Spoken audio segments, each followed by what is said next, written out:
Welcome to MojoPlays, and today we're taking a look at 10 Resident Evil facts you may not have known.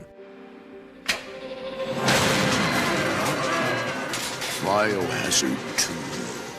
With an extensive decades-long history, Resident Evil has gone through some surprising twists and turns of its own that would make the Spencer Mansion seem as simple as a Rubik's Cube. Did any of these facts surprise you? Know any other tidbits of interesting Resident Evil history? Share with us in the comments below. Before we begin, we publish new content all week long, so be sure to subscribe and ring the bell to get notified about our latest videos. Home Sweet Home.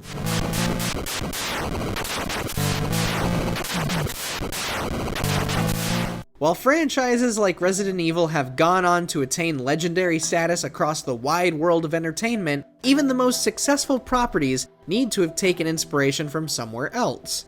In the case of Capcom's action horror franchise, that inspiration came from a little NES game called Sweet Home.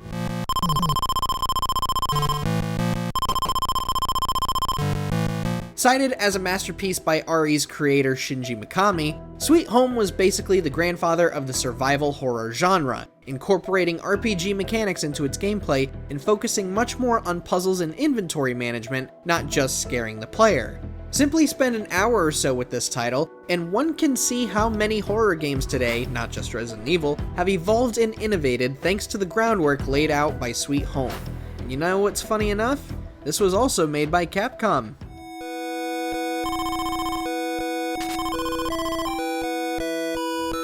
First-person origin. I've called in the game. I'd really like to make it out of this room alive and not die a horrible, painful death. When Resident Evil 7 launched in 2017, many were surprised at Capcom's new angle for the franchise, some claiming that Capcom was taking cues from other successful horror titles like Outlast and Amnesia. However, the first-person angle has been a desire for Resident Evil since the very first game.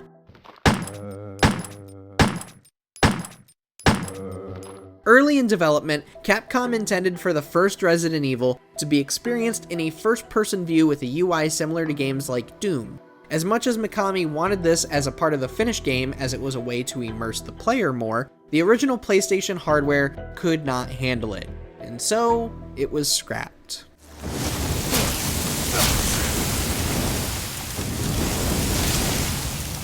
Getting scared with friends. Beats me too. Now it's Wesker's time to disappear. I don't know what's going on. During the first game's development, Resident Evil was aiming for an ambitious feature that few horror games offered at the time: co-op. When the game was shown off in 1995, gameplay footage and screenshots showed both Chris and Jill exploring Spencer Mansion on the same screen and fending off zombies. Let me take care of this. As history has shown, this feature was not implemented into the final game. The reason was very much the same as the first-person camera. The PlayStation hardware just simply could not handle it. Mikami himself admitted that the co-op gameplay wasn't good enough. It wouldn't be until 2009's Resident Evil 5 when the series finally got to dip its toes into co-op gameplay. That was too close. You were almost a Jill sandwich. Late homework. Hey! Come here! You want to know what wasn't planned and yet made it into the final game? The hokey voice acting. Towards the end of development, Capcom came to a sudden realization. This game, with Japanese audio, was also getting shipped to the West with not an ounce of English in it. Worried that this would turn off potential customers, Capcom scrambled for English localization. Alpha Team is flying around the forest zone situated in northwest Raccoon City, where we're searching for the helicopter of our compatriots Bravo Team. American actors were quickly rushed into Japan to film the FMV sequences, and the actors were only given 2 takes for every scene. Thanks to the minuscule budget for this rushed piece of development, the campy nature of Resident Evil ended up being one of its strongest aspects and an expected portion of the franchise. Now, Jill, can you go? I'm going with you. Chris is our old partner, you know. It's always DOS. It isn't uncommon to find games with different names across different countries. Resident Evil was basically forced into having a different name, specifically for its North American release. Capcom had planned to release the game under the name BioWare. Not BioWare, whoops, why the hell did I do that? What the frick? Capcom had planned to release the game under the name Biohazard. Unfortunately, their timing was messed up as an MS-DOS game called Biohazard had already launched in North America. Kenneth was killed too. Maybe by this creature. A metal band in New York was also using the name Biohazard. And so, Capcom's North American offices held an internal contest, allowing the staff to decide the new name. Much to the chagrin of Capcom Japan and Mikami, the name was chosen, and the rest is history. Resident Evil. Legends meeting legends.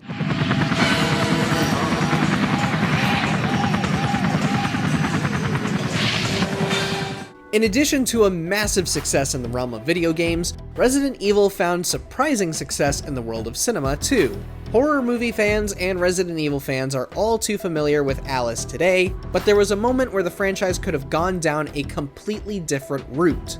After directing a commercial for Resident Evil 2 in 1998, the late filmmaker and grandfather of zombie films, George A. Romero, was approached by Capcom to direct a Resident Evil movie. Biohazard 2.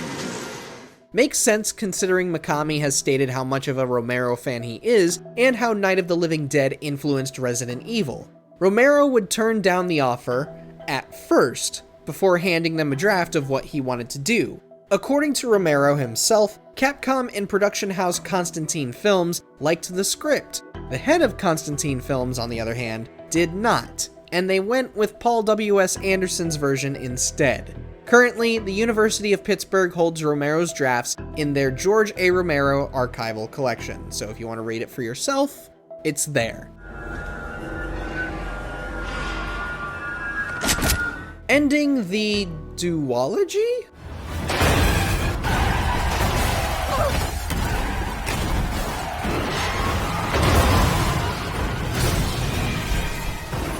As we've seen thus far, Resident Evil hit so many significant points where the series could have ended up being drastically different from the one we know today. What's shocking is that the series was originally going to have a much shorter lifespan. Hey, what's going on? Just when Resident Evil 2 was getting close to finishing development, Supervisor Yoshiki Okamoto threw a wrench into everything. He was not happy with Mikami's original version, as it would close off any potential for more sequels. The rewrites that came after would force the development team to redesign almost the entire game just so the story made sense. In other words, there is a completely different version of RE2 floating around out there somewhere. Whether it's on some ancient hard drive or in Capcom's digital ether, who knows where it is somewhere out there.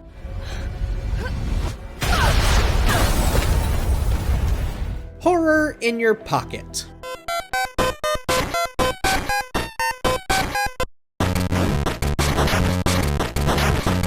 When it comes to handheld gaming, Resident Evil was definitely late to the party. That isn't to say it took forever for the franchise to make a handheld debut, it just took a while until we got a really good one like the one we saw in Revelations. There were a few more, less successful attempts in the years prior.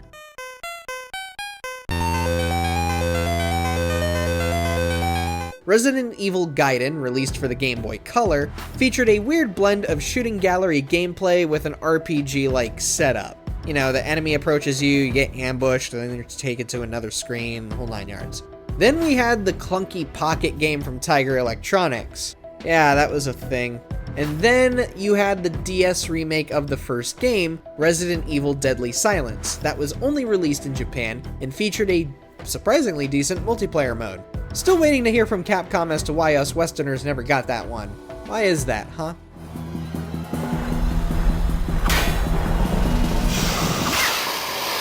Raccoon City, Toronto, Canada.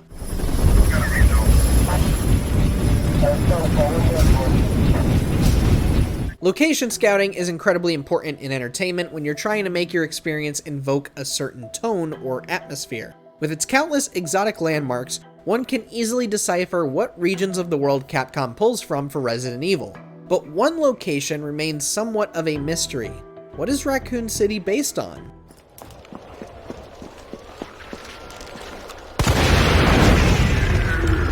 From simply observing skyboxes, buildings in the backgrounds, and the like, fans have come to believe that Raccoon City is based on Toronto, the capital city of Ontario, Canada. It is worth mentioning that Capcom has never officially confirmed where in the world Raccoon City is, and they likely never will. But we know the answer. We know.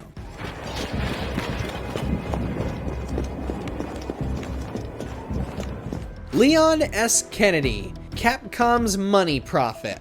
I received special training via a secret organization working under the direct control of the president. I was to assume the responsibility of protecting the new president's family. Resident Evil 4 spent so much time in development that its 7-year development cycle would seem absurd if not for disasters like Duke Nukem Forever. One would wonder just what the heck was happening behind closed doors that would cause such a lengthy development. Well, it basically came down to the art direction and environment.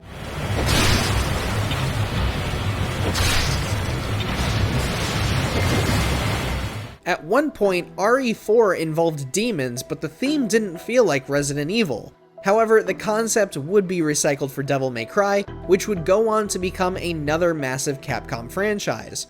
Another iteration of RE4 made use of a samurai ninja theme, where zombies would appear from trapdoors and fake walls. This too would be unlike Resident Evil, and would eventually be recycled to birth the Onimusha series.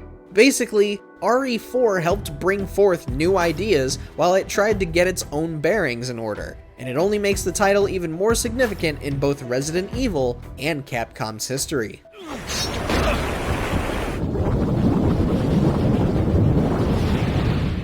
Thanks for watching. If you enjoyed the video, there's more where that came from.